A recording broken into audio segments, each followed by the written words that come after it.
de tener en el plató nada menos que a José Antonio Torres Iriarte, pero esta vez no lo vamos a tener como siempre lo hemos tenido en varias oportunidades, como referente además de nuestro programa de PBO, al cual estamos muy agradecidos como analista político, sino como precandidato del partido aprista peruano a la presidencia de la República. José Antonio, bienvenido al programa.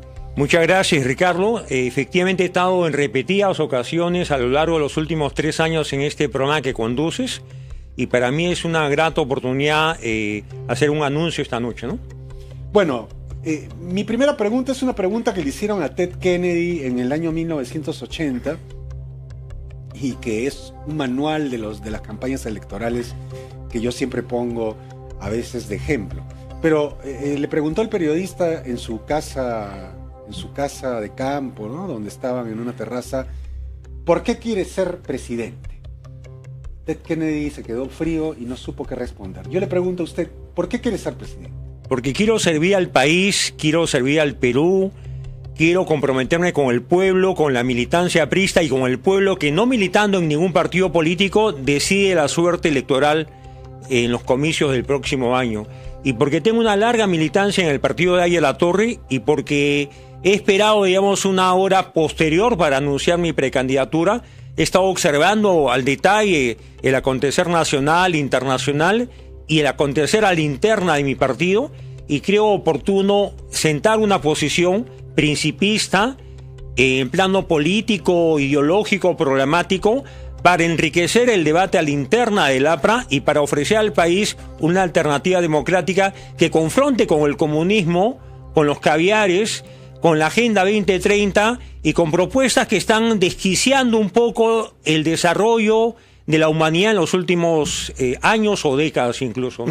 Ahora, ¿qué es lo que te diferencia de los demás precandidatos? Porque, digamos, el APRA no ha tenido suerte electoral últimamente, esperemos que la tenga seguramente en estas elecciones generales que viene, pero el APRA pues tiene de alguna manera un modo de pensar, entonces a veces resulta difícil ubicar en qué ala, en qué pensamiento, qué es lo que diferencia a uno de otro. Entonces te pregunto, ¿qué te diferencia por ejemplo de Garrido Leca, de Del Castillo, de Velázquez Gesquén, de este otro joven, Enrique Valderrama, que representa supuestamente el ala joven del partido? Todos deben tener algún tipo de propuesta o algún tipo de norte que a ti no te convence mucho, ya sea por el personaje, por la persona en sí, porque no te parece que capaz de liderar algo, o porque no estás de acuerdo plenamente con lo que piensan. Entonces te pregunto, ¿en qué te diferencias tú de ellos? Bueno, yo saludo a todos los compañeros precandidatos, aquellos que han anunciado ya su precandidatura y aquellos que van a formalizarla en los próximos días. Creo que en mi caso yo me siento un discípulo de Aya La Torre. Conocí a Aya La Torre en la etapa final de su vida. Mi militancia y cercanía al APRA y al partido aprista se da a nivel escolar incluso. Mi padre me llevó a las manifestaciones del Día de la Fraternidad cuando yo aún era un niño y esa empatía emocional que tuve y ese impacto que tuve al ver miles y miles de manifestantes coreando el nombre de Aya La Torre, el APRA, incluso emocionados cuando vitoreaban y recordaban la larga clandestinidad que muchos de ellos habían sufrido, persecuciones, deportaciones, ¿no? Exilios en condiciones muy precarias. Siendo yo niño tuve una carga emocional muy fuerte. Cuando llegué a la adolescencia empecé a leer a Aya La Torre estando aún en el colegio y recuerdo que un libro que me causó mucho impacto emocional y racional fue El año de la barbarie de Guillermo Sonda, y cuando yo aún estaba en secundaria, y quienes me recuerdan en el colegio saben que yo tenía, no hacía activismo partidario, pero sí opinaba sobre temas de coyuntura nacional e internacional, a pesar que éramos solo adolescentes. Cuando ingresé a la Universidad Católica me incorporé al comando universitario aprista de ese entonces, y tuvimos cercanía con Aya La Torre porque lo visitábamos en Villa Mercedes. Y mi primera participación en una campaña electoral fue la campaña de la Asamblea Constituyente, cuando yo apenas con 18 años pude votar por el C1, ¿no? Por Aya La Torre y por el APRA, y tener la satisfacción de ver ungido con la votación preferencial y nacional más importante a Ariel Latorre.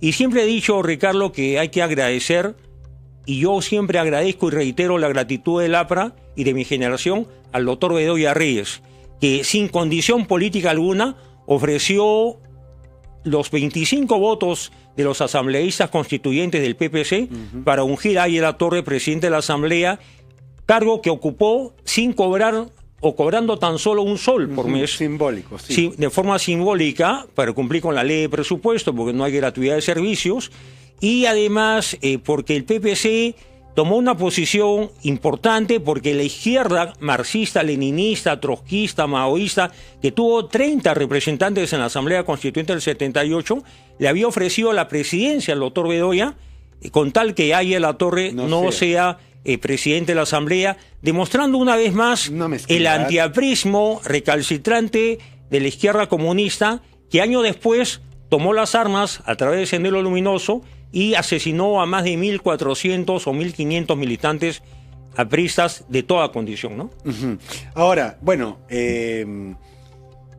los que postulan a la presidencia, evidentemente, se entiende que deben tener o ejercer determinadas cualidades que busca precisamente el elector, ¿no? En primer lugar, la de un liderazgo que agrupe, que es algo medio místico además, ¿no? Es como un imán, no se puede explicar la fuerza de la persona para agrupar, para hacer que lo escuchen, ¿no? Intercambiar opiniones con los demás, etc. No todos tienen ese don, evidentemente. Hay personas que son muy inteligentes, que son maestros universitarios, pero pues no tienen el don, digamos, de liderar algún tipo de movimiento. ¿Tú te consideras dotado con el don, digamos, del liderazgo para llevar a destino a 30 y pico millones de habitantes? Es una pregunta que te hago y que le haría realmente a cualquier candidato. Yo creo que en la política, quienes hacemos política y la hacemos desde diversas perspectivas, no podemos caer en la vanidad ni en la autosuficiencia.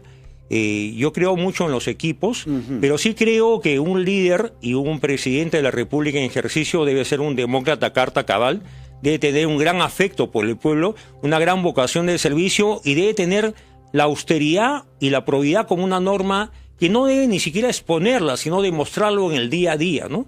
Yo he venido a PBO en los últimos años repetidas veces a diversos espacios y programas, y como siempre he manifestado, mi lealtad al partido es inalterable, no he tenido otra militancia que sea la del partido de Ariel Latorre, y por otro lado considero que el APRA tiene un papel protagónico que cumplir en los próximos años, porque hay mucha confusión, una narrativa, un relato distorsionado de la historia nacional de los últimos 40, 50 años, que además ha sido institucionalizado incluso a nivel del Ministerio de Educación, y que es necesario confrontar.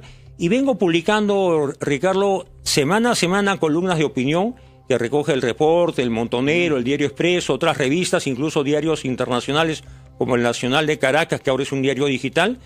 Y yo de alguna forma he recogido, no digo el clamor, pero sí el pedido de muchos compañeros que me piden que participe y asuma protagonismo, y me dicen: si usted postula solo al Congreso o al Congreso, va a quedar en un segundo plano. Tiene que llevar la voz del aprismo, la voz de la historia del APRA, la voz del cautiverio del APRA, la voz de la propuesta histórica de un partido que ha marcado el derrotero de otros partidos en América Latina, y usted lo sabe explicar muy bien, me dicen los compañeros que me han alentado en este propósito, porque habla con claridad, con objetividad, cita ejemplos, hace reseñas históricas, es muy didáctico cuando habla y más didáctico cuando escribe, porque son habilidades que uno va desarrollando con el tiempo. Y la verdad que estoy en política desde la etapa escolar y he vivido, y a veces hemos tenido oportunidad de conversar y he evocado la democracia cristiana, el PPC, como